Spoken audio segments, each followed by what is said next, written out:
Paano kung may isang tao na nagsasabing kaya niyang magpagaling ng may sakit, makita ang hinaharap at alamin ang mga kasalanan mo, gamit lang ang internet at ang boses niya?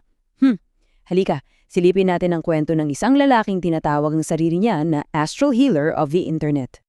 Wow! Grabe yon, no? Yung narinig nyo galing yan kay Erlinda. Imagine, for 12 years, 12 taon, hindi niya maigalo ng maayos ang braso niya. Tapos, matapos daw siyang kausapin sa telepono, sa loob lang ng 1 linggo, yan na ang resulta. Ang laking talong, paano? Paanong nangyari yon? At yung kwento ni Erlinda, hindi yan nag-iisa. Isa lang yan sa napakaraming testimonya na umiikot sa iisang tao lang, si Narciso Olalo. Ang platform niya, social media. Dito niya raw idinadaanan mga milagro at mga mensahe mula sa itaas. Okay, so himayin natin to, isa-isa. Simulan natin dito sa tingin ko isa sa pinakamatinding claim niya. Yung kakayahan daw niyang magpagaling ng tao kahit nasaan ka pa. Ang gamit lang, yung boses niya sa telepono. Tingnan niyo lang itong listahan. Ang lawak, diba? Mula kay Fides na sinasabing nabuntis 20 minutes lang matapos mahawakan, hanggang kay Jess na may lumabas daw na parang tissue sa ilong at biglang nawala ang lagnat. At eto pa, may doktor pa si Dr. Ingan na nagsabing yung 15 years niyang tinitiis na pananakit ng mata biglang nabawasan. Talagang ang bigat ng mga testimonya na to. Dahil sa mga kwentong yan, syempre mapapaisip ka talaga, sino ba tong taong to? Sino ba yung nasa likod ng lahat ng ito? Okay, so kinalanin na natin siya. Ito si Narciso Olalo. At ito kung paano niya ipinapakilala ang kanyang sarili at ang kanyang misyon. Okay, base mismo sa mga sinasabi niya ha. Una, tinatawag niya sarili niya na Astral Healer. Pangalawa, siya daw ang numero 1 instrumento ng Diyos. At hindi raw siya propeta, kundi isang calling, isang tawag. At ito yung pinaka-importante. Sinasabi niya na lahat ng ginagawa niya libre, walang bayad. Kasi para sa kanya, si Hesukristo ang gumagawa ng lahat, siya instrumento lang. So ano nga ba yung Astral Healer? Para mas malinaw, siya mismo yung nag-explain ng pagkakaiba. Sabi niya, merong ambularyo o yung traditional healer para sa kanya, manghuhula lang yan. Pero siya, bilang isang astral healer, iba raw. Kasi nakikita niya di umano yung mga kasalanan mo, pati yung future. At yung mga nakikita niya, pwedeng mapigilan. Pero depende yon sa pananampalataya mo. So, paano raw ba gumagana yung healing process? Ayon sa kanya, simple lang daw yung formula. Parang may steps. Step 1, maniwala ka kay Hesukristo. Step 2, maniwala ka na siya, si Olalo, ay instrumento lang. At step 3, at ito yung crucial, magsisi ka sa mga kasalanan mo at magbago. Dahil ang paggaling daw ay bunga lang ng iyong pananampalataya.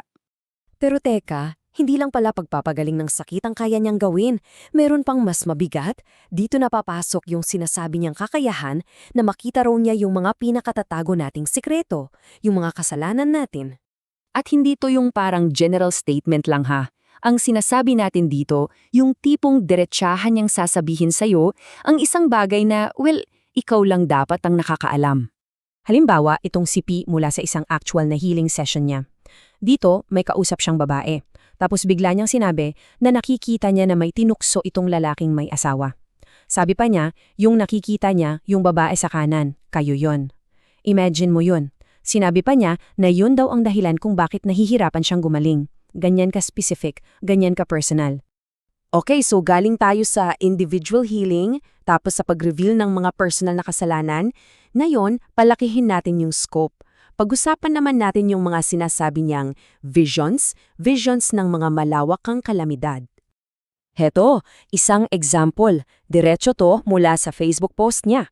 Sabi niya, mensahe ng Diyos, may parating na malakas na lindol, more or less 7. Napaka-specific. So ang tanong, kailan niya sinabi to at may nangyari ba? Okay. Tingnan natin yung timeline. June 24, 2013. Yan yung petsa ng post niya. Fast forward to October 15, 2013, halos 4 na buwan yung pagitan. Isang 7.2 magnitude na lindol ang yumanig sa Bohol. At hindi lang daw sa Pilipinas yung mga visions niya. Meron pa. Ito naman, isa pang mensahe na galing daw mismo kay Hesukristo, tungkol sa isang malakas na lindol at posibleng tsunami pa. Sa isang lugar na inilarawan niyang may mga bundok na may snow at malapit sa dagat. At ito, yung sinasabi nilang pruweba. Sa isang panig, yung post niya February 27, 2022. Tapos, sa kabila, yung mga balita, March 16, 2022. So mga 3 linggo pagkatapos, isang 7.3 magnitude na lindol ang tumama sa Japan. Japan na alam nating may mga bundok na may snow at nasa tabing dagat. Sinasabi nila, nagmatch. At hindi lang lindol ha, pati raw yung bagyong Yolanda, 8 beses niyang binalaan. Isang plane crash dito sa Pilipinas 4 days before na post niya raw. Pati na rin yung mga matinding baha sa Australia. Parang sunod-sunod yung mga sinasabi niyang nakita niya. Okay, so meron na tayong healing, meron na tayong prophecies, pero may isa pang napakalaking bahagi ng misyon niya. At dito, medyo controversial. Ito yung matinding pag-atake niya sa mga organisadong simbahan. Ito yung diretsyong sinabi niya. Kayo ang false prophet dahil kayo ang nangungulikta ng pera. Para sa kanya, napakasimple ng argument. Once na gumamit ka raw ng salita ng Diyos para kumita, yun na yun, false prophet ka. So ang stand niya, prangka, hindi yung mga miyembro ang may kasalanan, kundi yung mga leader mismo, yung mga pastor at pare. Sila raw kasi ang nagliligaw sa mga tao, sila yung nagtuturo ng mali. So after all that, pagkatapos ng lahat ng yan, ano yung pinaka-core message niya para sa atin lahat? Sa huli, bumabalik lang daw sa 3 bagay.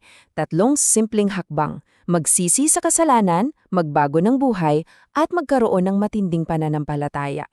Yun lang daw. Kaya ito ang iiwan kong tanong sa inyo. Sa panahon natin ngayon, panahon ng social media, ng screenshots, ng walang katapusang impormasyon, paano na natin malalaman kung ano ang totoo? Ano na ba ang itsura ng pruweba? At higit sa lahat, ano na ang basihan ng ating pananampalataya?